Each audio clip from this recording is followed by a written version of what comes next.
everyone, and welcome to another video by Centipede Geek and Ash. Today we're going to review a film by the name of Mortal Instruments City of Bones. This film stars an actor by the name of Jonathan Rhys Meyers, who plays the villain, and it's also based off a popular book series with the same name. I believe there's roughly, 5 books and a few prequels, I believe. Is that right? 3 or 4 or 5 books and 3 or 4 prequels, you said? There's 3 books and then there's 3 prequels. Okay, so there's quite a few books in the Mortal Instruments series, and it's pretty much a fantasy drama romance movie where we have one central character. She has some sort of destiny she has to do. She is apparently supposed to be a shadow hunter that hunts down demons, and she comes along with a love interest in this movie, some guy with blonde hair. Anyways, they come to know each other, and they get all off on this big fantasy adventure journey in order to hunt down demons and pretty much save the world from blowing up, pretty much. That's the gist of the film titled The Mortal Instruments City of Bones. So without any further ado, let's go ahead and get to this review. Ashley, what did you think of The Mortal Instruments? I really enjoyed the movie. I mean, I haven't read the books, but Right. I really want to because of certain things that I know about the future books. But I really enjoyed the movie. I thought it was great. Yeah, and anything you liked in particular about it? Like, you liked anything in specific? Well, I really liked the villain guy. Jonathan Rhys Meyers, yeah. I liked him. Yeah, I thought he was probably my favorite thing about it. I thought the film overall was okay, but I thought he was... I liked the main characters too. Yeah. Any certain action scene, feel free to get spoilers. Spoiler heavy, feel free. Let's see. There's a part where they're in a specific room in this big mansion area, and they're fighting the demons with a fire torch. Uh-huh. I like that scene. The flamethrower, yeah, with Hodge. Yeah. Yeah, with Hodge's character. Yeah, I thought that was a pretty solid sequence. I liked Hodge in the film. I thought he was pretty cool. With his flamethrower, shooting down I guess they were gargoyles. They kind of looked like. Yeah. Yeah. I will say, overall, I thought it was a decent film. I didn't think it was amazing. I'll name off a few of my complaints first. I'll try to be a little lenient because with this film, I really didn't know what to expect. But one of my complaints of the film was the love story. It was just I know I'm being a little critical, but I couldn't really get attached to anybody. But I will say I did like the main guy. I guess he's a British actor. He had a British accent, so I'm assuming he's British. Maybe he's not. Maybe it was just an accent for the role. Anyways, I like the guy with the blonde hair. Overall, I thought his acting was pretty decent. The girl was, I guess, maybe average at best. I mean, she was okay. But the blonde hair guy was definitely pretty decent. Like I said earlier, Jonathan Rhys Meyers definitely plays a pretty decent villain. I think he's a great actor. He's going to play Dracula in the upcoming television series that's going to come out in the fall this year. And I think Jonathan Rhys Meyers was a pretty decent villain.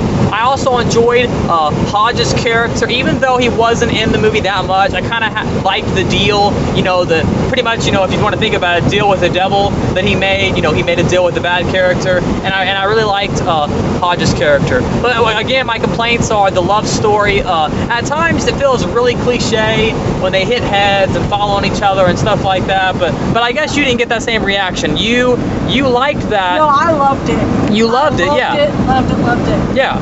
It wasn't as corny as Twilight. Yeah, but in my opinion, no offense to this film. It wasn't like over-the-top corniness like in Twilight whenever Bella walks in their classroom and her hair is all blown and you're just like, no. Right. No. But I feel honestly that this film had a lot in common with Twilight, because once again you have a love triangle. You have the kid with the glasses. You have the blonde hair guy. Her. She doesn't love him bad. Right. But there's still some sort. Not a love triangle. But I still feel it's a little bit of one. It's okay that we differ on opinions. It's a good polar opposite review. It's good. I like when there's different opinions and stuff. That's good. But I will say one of the best things about the movie is the different creatures. The demons looked really cool. I will say that, you know, there's like vampires, and especially when the dog turns into that huge looking creature, that was awesome. I will say that was a really cool part of the film. That big old sea. I mean, what'd you think about that? That was pretty much a wow moment. The dog was pretty cool. That dog turning into that. It looked like it was like whirling together and like big slime. It reminded me of something that would be in the Resident Evil films. Didn't it? I mean, didn't it you? Yeah. It reminded me of something that I would see in Resident Evil. Like all of a sudden this, you know, this dog starts barking and then it morphs off into this huge Resident Evil-like creature and starts ripping through the house, and you know, and she's pretty much hitting it with pots and pans, and you know, the blonde-haired guy comes in there and kills him. You know, I really liked that dog creature. There's a nice sequence where there's like a bunch of vampires in, and they're coming around slashing them with blades, and but overall, I thought this was a pretty decent film. What would you rate this film a 1 out of 10 rating? Oh, I'd give it 10 out of 10. 10 out of 10?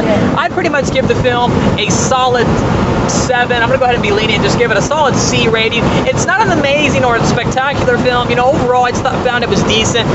For me, at times, it was really annoying and cliche. At times, it was a romance film that tried to play itself off as a fantasy. Like, it tried to be a fantasy film, but it never quite got to that fantasy level, because at times it reminded me a lot of Harry Potter. Yeah, because you've seen the Harry Potter. Just because of the dunes. That's the symbols. Well, mainly it reminded me of Harry Potter because of, you know, the whole, what do they call humans in Harry Potter? I forget what they call them. I don't know, I've never seen Harry Potter. Right, but they call them something. So it starts with an M. And they call them something. And at times, this movie reminded me of certain concepts that have already been done or already been worn out. But overall, I thought it was still a pretty decent film. I will say I hated the twist at the end, the whole incest thing. I'm telling you. Right. You just need to wait until the other movies come out. Right, which I know they pushed back the Or sequels. just read the book. Right, and I might out of a vague You'll get over interest. it. I promise you. Yeah. You'll get over it. I will say, once Jonathan Rhys Meyers gets introduced, the movie gets pretty decent. I didn't like how they wrote off Hodges' character. I guess he comes back in the books, but he just kind of like disappeared out of nowhere. He just like, they never like said where he went or what, if he died or anything. He just kind of, the last time you see him, he flames those gargoyles down, and then you don't see him again. So When he comes back in the future books, you know that he's still alive. Well, I thought their script really didn't specify on that area too much. Like, it didn't tell us what happened to Hodge. Like, they should have said, oh, he's off doing this. You know, then I would have been happy. But the last time I saw him, I assume he died, but I guess he doesn't die. But it looks like he dies to me. But I will say, once Jonathan Meyers gets introduced, the movie does get pretty decent. But often at times, the movie's really cliche and overall just kind of underwhelming. But overall, a decent film, and you could do a lot worse.